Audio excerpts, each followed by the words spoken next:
Have you ever wondered if something could be in two places at once?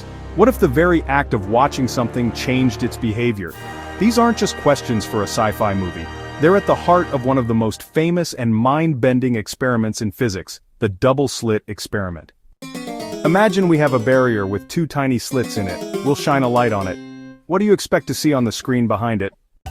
If light was just a stream of tiny bullets, let's call them photons, we'd expect to see two bright lines, one for each slit. This is what would happen if we shot BBs through the slits. Simple, right? But light doesn't behave like a stream of bullets. Instead, it acts like a wave.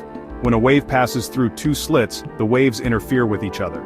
Some adding together to make brighter spots, and others canceling each other out to make dark spots. This creates a pattern called an interference pattern. So, when we use light, we get an interference pattern. This makes perfect sense. Light is a wave. Now let's try something different. Let's use electrons instead of light. Electrons are definitely particles, tiny pieces of matter. We'll fire them at the slits one at a time. This is important, one electron at a time. With each electron we fire, it makes a little dot on the screen. Over time, as thousands of electrons pile up, what kind of pattern do you think we'll see? Amazingly, we get the same interference pattern we saw with the light waves. This is, honestly, pretty baffling. How can a single particle, fired one at a time, create an interference pattern? For this to happen, each electron would have to pass through both slits at the same time and interfere with itself. It's as if each tiny electron were a wave, going through both slits simultaneously. This is where it gets really weird. What if we try to cheat? What if we place a detector at the slits to see which one the electron actually goes through? We're not changing anything else, just watching. The moment we try to observe the electron, the interference pattern vanishes. It's as if the electrons know they're being watched.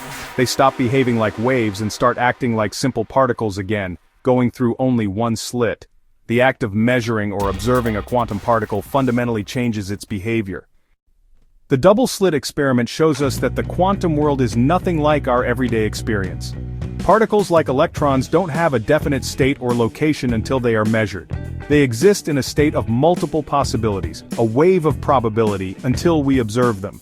This experiment isn't just a curiosity, it's a cornerstone of quantum mechanics, a field that explains everything from how a computer chip works to how the sun produces energy.